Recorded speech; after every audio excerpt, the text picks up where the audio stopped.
Hello student, I am Ashish Chawla. Today we start the chapter Circle of class 10th.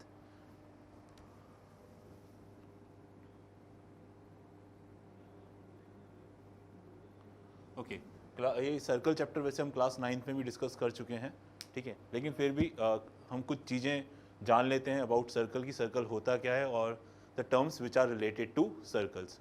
तो सबसे पहले हम circle की definition देख लेते हैं। सर्कल की डेफिनेशन क्या है? सर्कल की डेफिनेशन को कुछ इस तरह से डिफाइन किया जाता है कि suppose there is a fix point, ये एक फिक्स पॉइंट है और एक पॉइंट है जिसका डिस्टेंस इस फिक्स पॉइंट से कांस्टेंट है। ये मूवेबल पॉइंट है जिसका डिस्टेंस इस फिक्स पॉइंट से, ये फिक्स पॉइंट है और ये मूवेबल पॉइंट है। इस मूवेबल पॉइंट का डिस्टेंस इस फिक्स पॉइंट से क्या है? कांस्टेंट है। लेट्स से उस कांस्टेंट डिस्टेंस को हम r बोल देते हैं और जितने भी पॉइंट्स होंगे at a fix distance from this fix point, जितने भी पॉइंट्स होंगे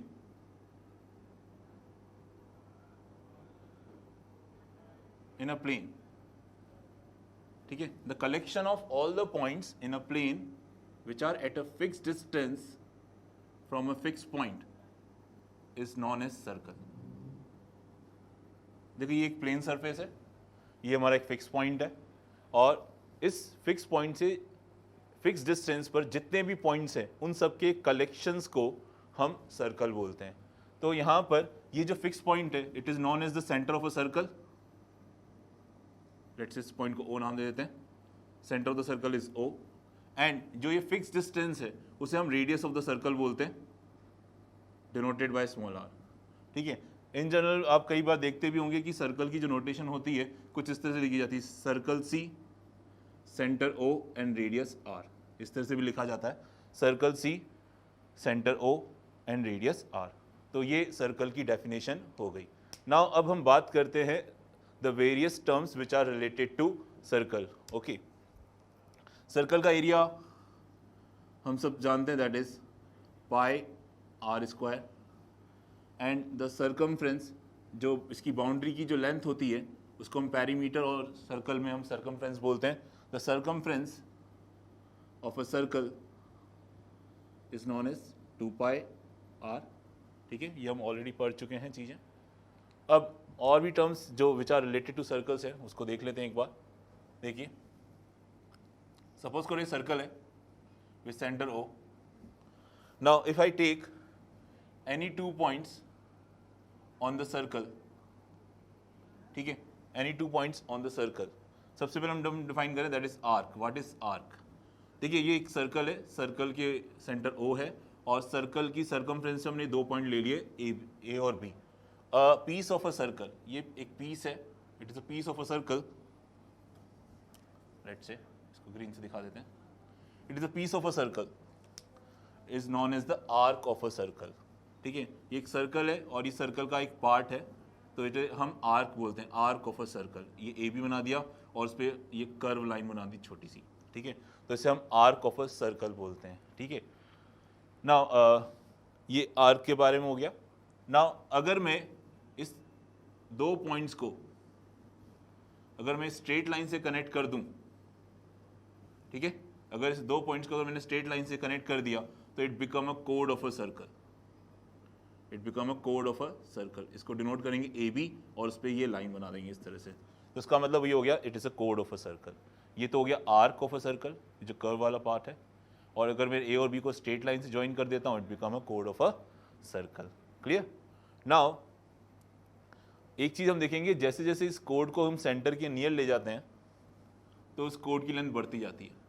ठीक है, बढ़ती जा रही दिख रहा है अपन को, और जैसे ही अगर ये कोड सेंटर से पास होगा, जैसे ये कोड अगर सेंटर से पास होगा, लेट्स इसको पी नाम दे दिया, इसको क्यू नाम दे दिया, जैसे ये कोड सेंटर से पास होगा तो उसे हम एक स्पेशल नाम देते हैं, that is known as the diameter. तो यहाँ पे जो पी क्यू है it is the diameter of a circle,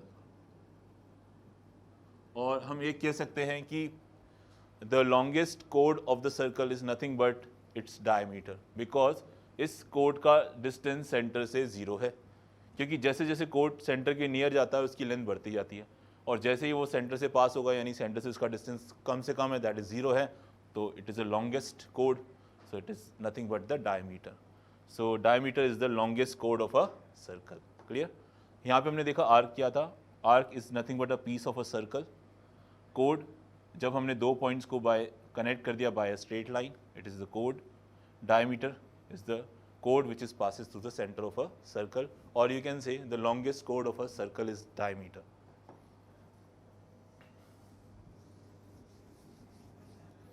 Now इसके बाद हम बात करते हैं कि ये सर्कल है हमारे पास, there is center O and these are the 2 points A और B. अब अगर मैंने इस AB को ज्वाइन कर दिया बाय स्ट्रेट लाइन, तो हम ये देख रहे हैं कि ये जो कोड AB है वो इस पूरे सर्कल को दो पार्ट में डिवाइड कर रहा है. ठीक है. तो ये कोड है और ये आर्क है A B. Clear. This is the code A B and this is the arc A B. The reason which is between the code and the arc, and इस आर्क को हम माइनर आर्क बोलेंगे because its length is half of the circumference, less than half of the circumference. So the region which is between the chord and the minor arc is known as minor segment. उसे हम minor segment बोलते हैं. ठीक है. This is the chord and this is the minor arc. इन दोनों के बीच का जो region है उसे हम minor segment बोलते हैं. उसके against में again ये chord है और ये भी एक arc ही है, तो इसे हम major arc बोलते हैं. And this is the chord and this is the major arc. इन दोनों के बीच का जो रीजन है उसे हम बोलते हैं मेजर सेगमेंट. तो ये मेजर सेगमेंट कहलाता है. Done. Minor segment, major segment. ठीक है. अगेन कुछ और टर्म्स पे आते हैं हम. अगेन ये centre, again there are 2 points A and B. अगर मैंने इन दो पॉइंट्स को सेंटर से कनेक्ट कर दिया, ठीक है, देखिए ये तो हो गया arc and these are the 2 radii. ये कौन सा आर्क है? माइनर आर्क है और ये 2 रेडियस हैं आर आर. तो ये 2 रेडियस और माइनर आर्क के बीच में ये जो रीजन बन रहा है इसे बोलते हैं सेक्टर बेसिकली. और क्योंकि ये माइनर आर्क के साथ बन रहा है तो इसलिए हम इसको बोलते हैं माइनर सेक्टर. तो ये हो गया आपका minor sector. Clear. Same way ये हमारा मेजर आर्क हो गया और ये 2 रेडियस हो गए, इनके बीच में ये रीजन बन रहा है पूरा. क्लियर. तो इसे हम बोलेंगे major sector. Minor sector, major sector. Clear. तो अभी हमने देखा सेगमेंट क्या होता है, माइनर मेजर. हमने देखा सेक्टर क्या होता है, माइनर मेजर. ठीक है. अब आगे और टर्म्स के बारे में देखते हैं इसके.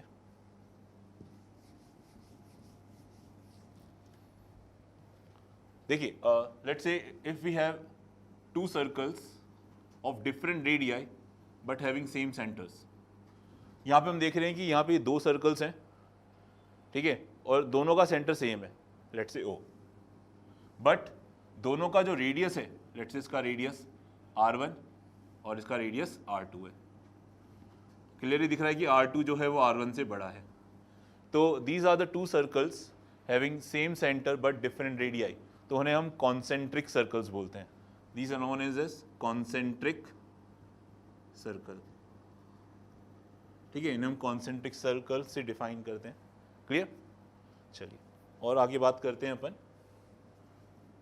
देखिए again let's say we have a circle with centre O. A line which intersect the circle at 2 points. Let's say एक लाइन है जो कि सर्कल को 2 पॉइंट पे कट करती जा रही है, A और B. Let's say the line which intersect the circle at 2 points is known as secant. Secant. अब कई बार बच्चे कंफ्यूज हो जाते हैं कि secant और कोड में क्या डिफरेंस है. देखिए कोड की अगर हम बात करें तो कोड जो होता है it is nothing but a line segment, और जो secant है, secant is a line, not line segment. There is a difference. तो secant is a line which intersect the circle at 2 points, तो उसे हम secant बोलते हैं. And the line which passes through circle exactly at 1 point. ये एक line है जो कि सिर्फ सर्कल को टच करती हुई निकल गई, है ना. ये कहाँ टच करी, लेट्स से इस पॉइंट पर टच करी, इसको टी नाम दे दिया। तो the line which touches the circle at exactly one point, उसे हम टेंजेंट बोलते हैं, it is known as tangent. Clear? और वो लाइन जो सर्कल को बिना टच करे या बिना इंटरसेक्ट करे निकल जाए, वो सिंपली लाइन कहलाएगी। ठीक है, तो ये कुछ टर्म्स हैं, that is secant, tangent and line. एक और चीज़ ध्यान रखें, ये टेंजेंट जहां सर्कल को टच कर रहा है उस पॉइंट को हम बोलते हैं point of contact, point of contact. Clear? Point of contact. Clear? तो ये कुछ टर्म्स थी which are related to circles. Now अब कुछ थ्योरम्स डिस्कस कर लेते हैं जो क्लास 10th के अंदर है।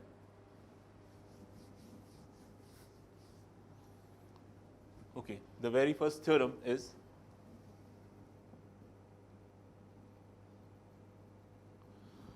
पहले समझ लेते हैं, फिर इस थ्योरम को हम लिख लेंगे, है ना? पहले समझना जरूरी है। देखिए क्या है, सपोज करो ये सर्कल है हमारे पास, उसका सेंटर O है और ये टेंजेंट है। टेंजेंट है तो ये सिर्फ इसको टच करता हो जाएगा। ठीक है, लेट्स सेट पॉइंट P। तो थ्योरम क्या है कि ये पॉइंट ऑफ कांटेक्ट हो गया, सेंटर को हमने इस पॉइंट ऑफ कांटेक्ट से कनेक्ट कर दिया, तो ये रेडियस है सर्कल का और ये टेंजेंट है और ये पॉइंट ऑफ कांटेक्ट है। रेडियस एंड टेंजेंट, ये दो लाइंस दिख रही हैं हमें, radius and tangent they are perpendicular at the point of contact.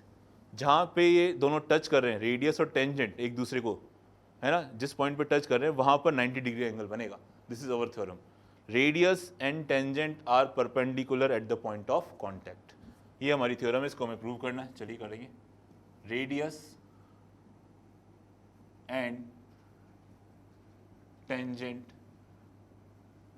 Are perpendicular at the point of contact. Clear? This is our theorem कि रेडियस और tangent perpendicular at the point of contact होते हैं।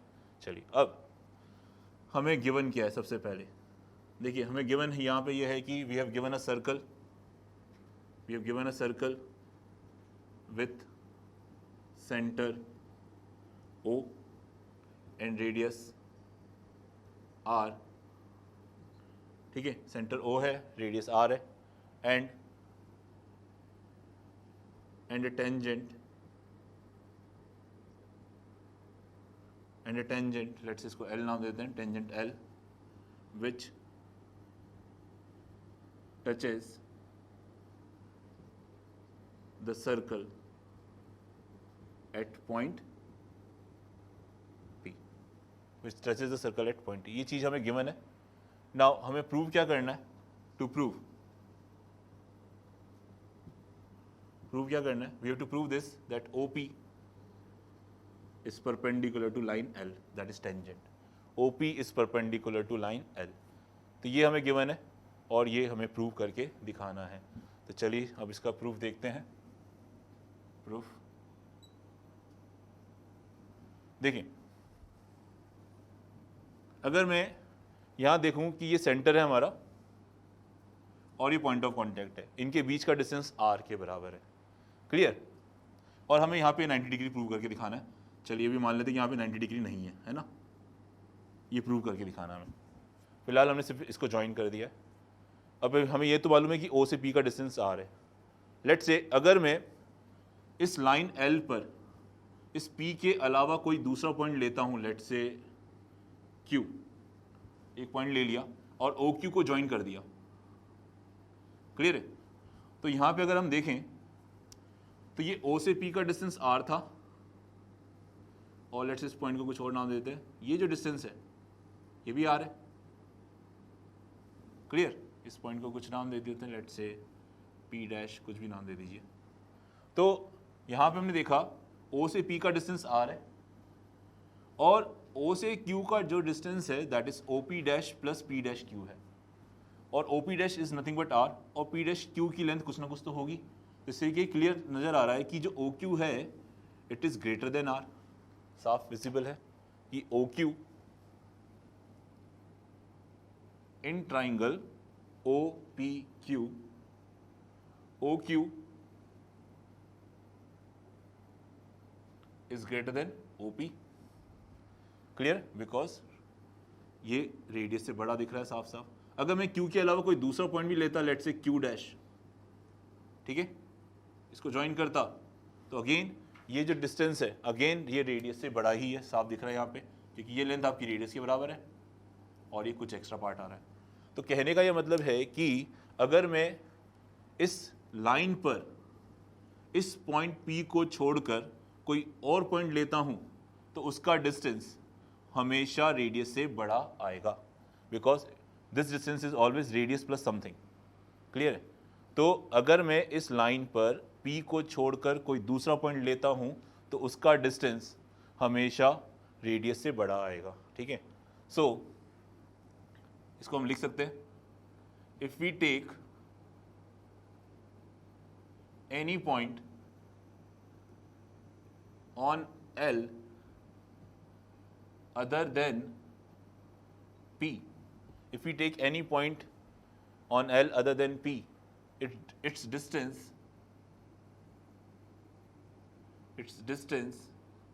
from O is always greater than, if we take any point on L other than P, its distance O from O is always greater. तो इससे हम ये कह सकते हैं कि the shortest distance between this point P and O, the shortest distance between this line L, the shortest distance between this line L and this point O is nothing but OP. Therefore, we can say that the shortest distance between point O and line L is OP. Done? OP is the shortest distance because other distance are more than R.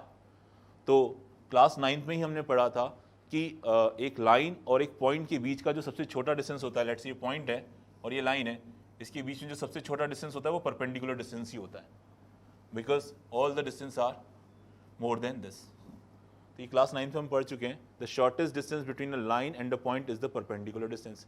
और हम यहाँ पे ये prove कर चुके कि ये point और लाइन के बीच का जो सबसे छोटा डिस्टेंस है वो OP है. तो अगर ये सबसे छोटा डिस्टेंस है तो it must be perpendicular distance. Okay, तो ये हम लिख देंगे. And we know that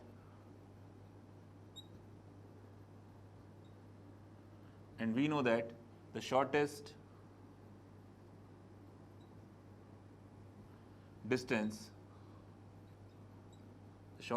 distance between point and line is the perpendicular distance.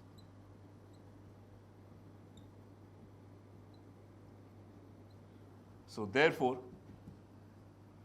OP is perpendicular to L. ये हमारा प्रूफ हो गया. इसमें रिटर्न वर्क ज़्यादा है, ठीक है, कैलकुलेशंस कम है. ठीक है, तो एक बार फिर से देख लेते हैं. हमने बोला क्या कि ये सेंटर है, ये टेंजेंट है, ये पॉइंट ऑफ कांटेक्ट है. रेडियस और tangent are perpendicular at the point of contact. ये हमें प्रूव करना था कि यहाँ पे 90 डिग्री एंगल प्रूव बनेगा. उसके लिए हमने क्या किया, हमने P को छोड़ के कोई ऑयल पॉइंट लिए और उसका सेंटर से डिस्टेंस देखा, वो डिस्टेंस हमेशा रेडियस से बड़ा आ रहा था. तो हमने प्रूव कर दिया कि OP is the shortest distance. और क्लास 9th में जैसा हमने पढ़ा था, the shortest distance between a point and a line वो परपेंडिकुलर डिस्टेंस होता है. क्योंकि ये शॉर्टेस्ट डिस्टेंस है तो डेफिनेटली ये परपेंडिकुलर डिस्टेंस ही होगा. यही हमने यहाँ पे सारा लिखा है. तो this is our first theorem. Okay, we move to the next theorem.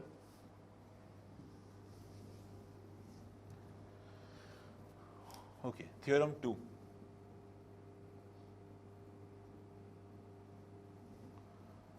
Again इसको भी लिखने से पहले अपन समझ लेते हैं कि थ्योरम है क्या, ताकि जब हम लिखेंगे तो समझना आसान हो जाएगा. देखिए क्या है, सपोज करो ये सर्कल है हमारे पास और ये एक्सटर्नल पॉइंट है. ये सेंटर O मान लिया, ये एक्सटर्नल पॉइंट P मान लिया. डन. नाउ इस एक्सटर्नल पॉइंट से हम इस सर्कल पे दो टेंजेंट बना सकते हैं. ये पहला टेंजेंट, ये दूसरा टेंजेंट. क्लियर है? ये इसको यहाँ पे टच कर रहा है, लेट्स से इसको T नाम दे दिया और इस पॉइंट को टी डैश नाम दे दिया, ठीक है। तो P T and P T dash are the two tangents drawn on the circle having centre O. Clear. अब हमें प्रूव क्या करना है कि ये जो एक्सटर्नल पॉइंट से जो हमने टेंजेंट डाले हैं, पी से टी का distance the length of tangent कहलाता है, पी से टी डैश भी ये भी लेंथ ऑफ टेंजेंट ही है। तो हमें प्रूव करना है the length of the tangents are equal, ठीक है। एक्सटर्नल पॉइंट से जो हम सर्कल के ऊपर टेंजेंट ड्रॉ करते हैं उनकी लेंथ इक्वल होती है। एक्सटर्नल पॉइंट से सर्कल के ऊपर जो हम टेंजेंट ड्रॉ करते हैं उनकी लेंथ क्या होती है, इक्वल होती है, मतलब P T equals to P T dash. ये हमें प्रूव करके दिखाना है। चलिए गिवन क्या है, हमें, we are given a circle with centre O